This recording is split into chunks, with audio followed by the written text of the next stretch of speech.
Maurice, Yeah? you're on. One of our contractors ran a search for the hackers in the Merlot job. You're assigned Aiden Pierce. Take him out. Hit the family if you need to. This guy's hacking days are done. Hate the family? Got a problem? Nope. Husky, I'm good. You'll never hear from him again.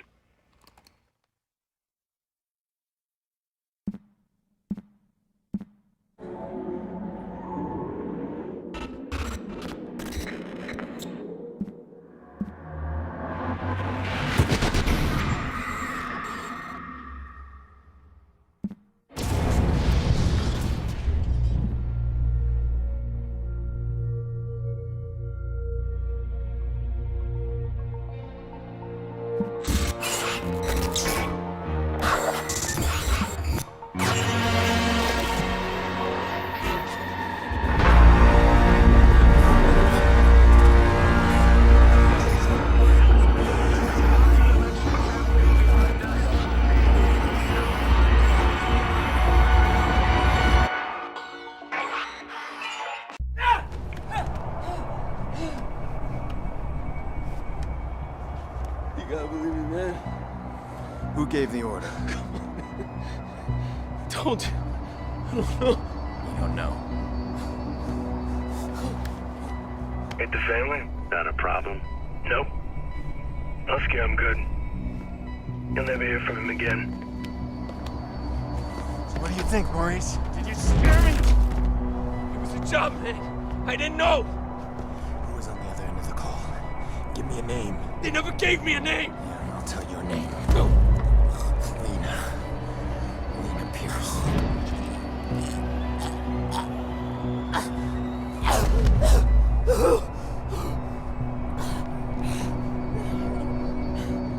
I didn't know about any kids, all right? That wasn't supposed to happen. I want you to think very carefully. Think. Look, man. Even if I knew a name, you couldn't get me talking. These guys. I heard stories, man, that like nothing you ever seen before. You gotta walk away from this, man. Some things you can't walk away Please! from. Please! Who gave the order? I spoke to them on the phone and they told me where to find you. That's all I know, man. That's all I know. Give me a name. I don't know! A name! Kill me, man! Just fucking kill me! Ah! How's your memory now? Ah!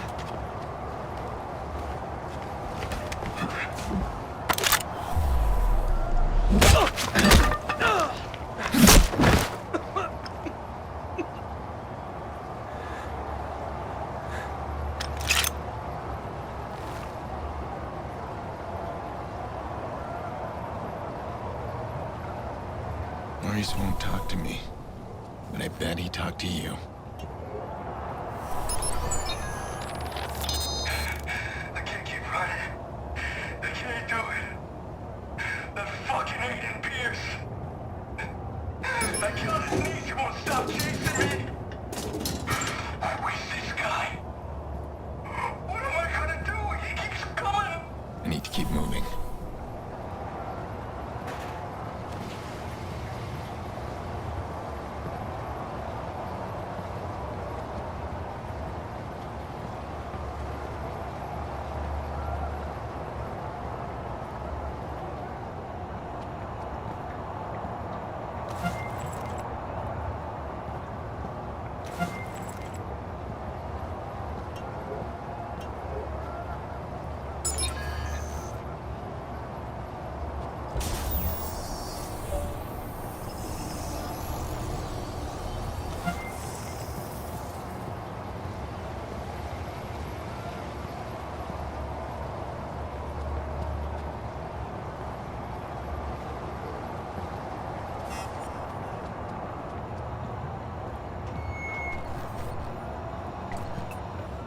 Yo, Maurice! Yo, what's shaking, motherfucker?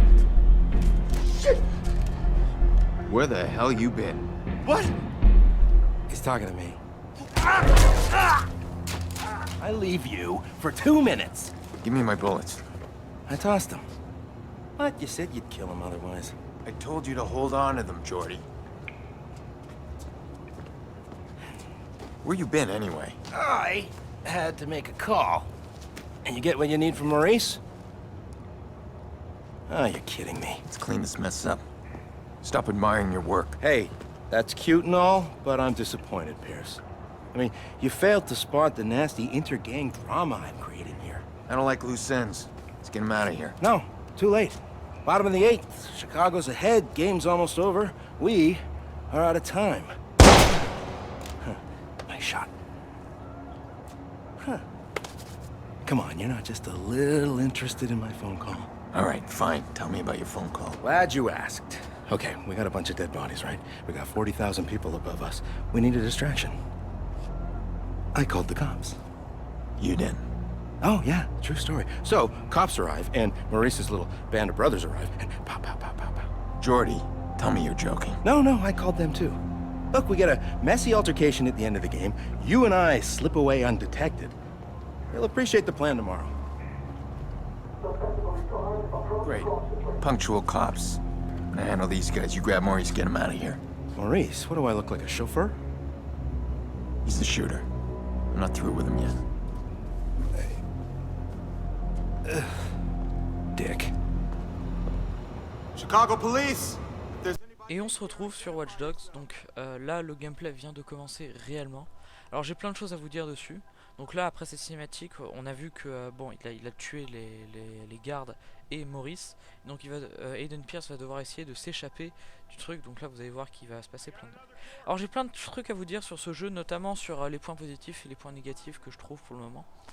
Alors déjà premier point très positif, moi j'ai trouvé, c'est les graphismes.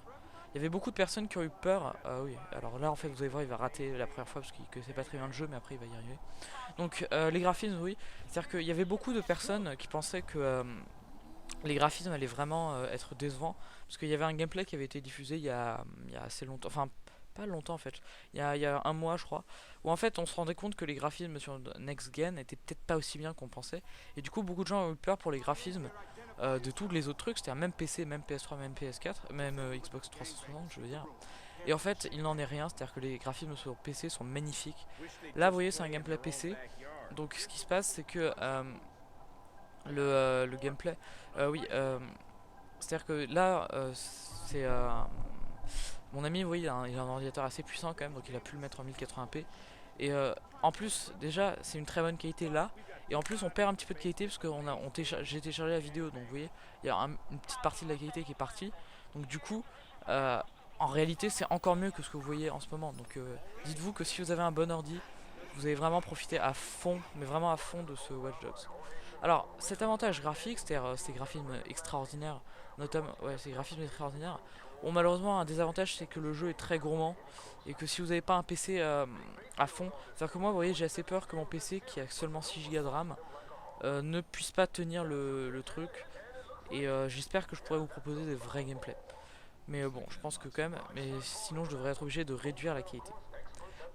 Ensuite, donc, oui, les graphismes, donc pour revenir dessus, vous allez voir, il va y avoir des éléments très très impressionnants du gameplay, c'est-à-dire que, par exemple, les reflets de l'eau, alors ça m'a vraiment impressionné.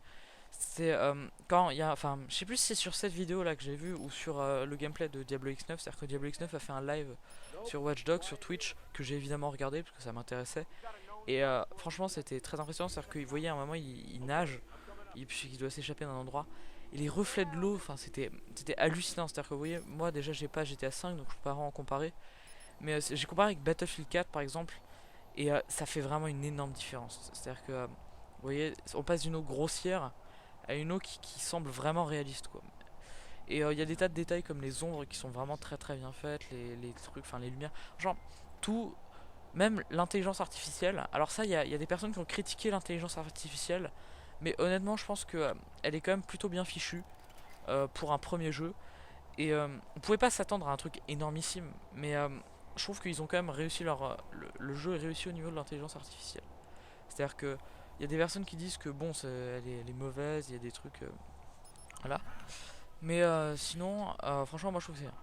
Alors autre truc qui est très très bien, ça c'est la diversité des personnages, c'est-à-dire que là vous pouvez pas vous en rendre vraiment compte, je pense, si vous êtes là juste en train de regarder.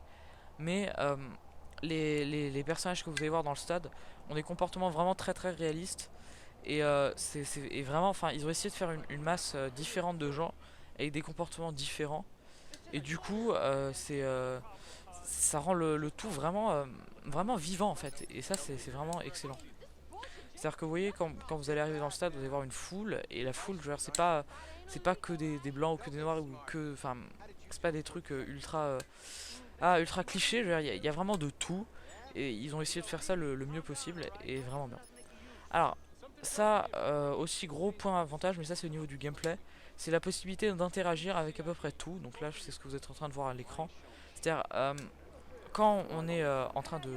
Quand on a envie, par exemple, de semer des personnes, et ben, vous pouvez les disperser, genre en hackant, par exemple, je sais pas, un distributeur de soda et le faire distribuer n'importe quoi, ou faire des tas de trucs.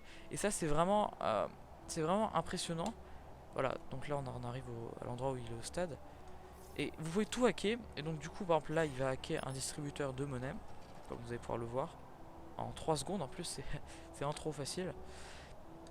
Et donc en fait cette possibilité d'interagir, c'est vraiment la vraie nouveauté du gameplay, et du coup c'est vraiment, enfin moi franchement je trouve que c'est vachement bien, et ça révolutionne un peu l'open world, c'est-à-dire que on n'est pas dans le dilemme tirer, boum boum, marcher, tirer, manger, enfin voilà quoi, c'est un peu ça.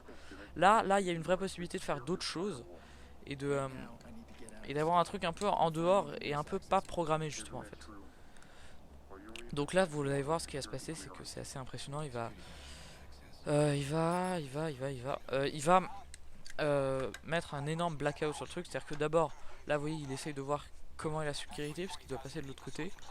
Là il essaie de voir ce qui va se passer au niveau de la sécurité, donc là il y a pas mal de gardes, il y en a 3 je crois, ou 4. Et donc du coup il voit que c'est pas possible. C'est-à-dire il voit qu'il y a impossibilité de passer en force ou passer juste en se cachant. Donc du coup, qu'est-ce qu'il va faire? Là, il essaye de hacker le système, mais il se rend compte que c'est pas vraiment possible. Donc là, ce qui va se passer, c'est que il va... Enfin là, il hésite un peu au début, je me souviens. Et après, il va tout éteindre. Le blackout total, voilà, ici. Il hésite un peu au début, et puis après... D'ailleurs, je vous invite à observer bien, regardez cette masse de gens qui est quand même franchement bien faite pour une foule dans un stade. Vous voyez, même dans NBA 2K14, ils n'arrivent pas à faire une foule, je trouve, aussi bien faite. Voilà, blackout. Et là, les cris, tout le monde a peur. Et là, notre héros va pouvoir enfin s'enfuir. Et bien. Alors, un point négatif, donc ça vous le verrez plus tard. Mais je vais vous en parler, je pense, pendant longtemps, parce que ça a surpris beaucoup de joueurs. Alors ça, c'est un point à la fois négatif et positif. C'est que vous savez, Watch Dogs se veut un jeu réaliste, c'est-à-dire totalement l'inverse de GTA, qui est une satire critique de l'Amérique. C'est-à-dire ils essayent de se moquer complètement en peignant l'Amérique sous des traits grossiers, et donc du coup ça devient un peu totalement irréaliste, notamment avec les codes de triche, vous voyez. Là, Watch Dogs, leur but est de faire une vraie critique mais réaliste de l'Amérique d'aujourd'hui. Et c'est un jeu très inspiré, qui avait fait le buzz puisque c'était sorti en même temps que... Enfin, on avait présenté les premières images du jeu en même temps que c'était l'affaire NSA, vous savez, où les services secrets américains ont écouté plus de 70 millions de conversations françaises. Donc, j'espère que vous avez donné une idée. Et du coup, ce jeu qui est inspiré de la technologie, de la surveillance policière, des caméras de sécurité et tout ça, avait fait un buzz monstrueux. Alors le buzz s'est un peu perdu malheureusement. Enfin là, il est revenu ces dernières semaines, mais c'était un peu perdu à cause du fait que le jeu a été reporté, que Watch Dogs a été reporté. Mais là... on est vraiment plein dedans, et donc du coup voilà. Donc là notre héros est dans un bar, il passe inaperçu, hein, parce que comme d'habitude. Là il doit essayer d'arriver à la rue. Il y a les policiers essayent de la voir, mais bon ils savent pas qui il est. Donc du coup il peut s'enfuir. Voilà. La lumière revient et voilà. Alors voilà, l'élément négatif malheureusement, donc ça c'est vraiment décevant. Enfin, pas forcément décevant, mais enfin si moi je trouve que c'est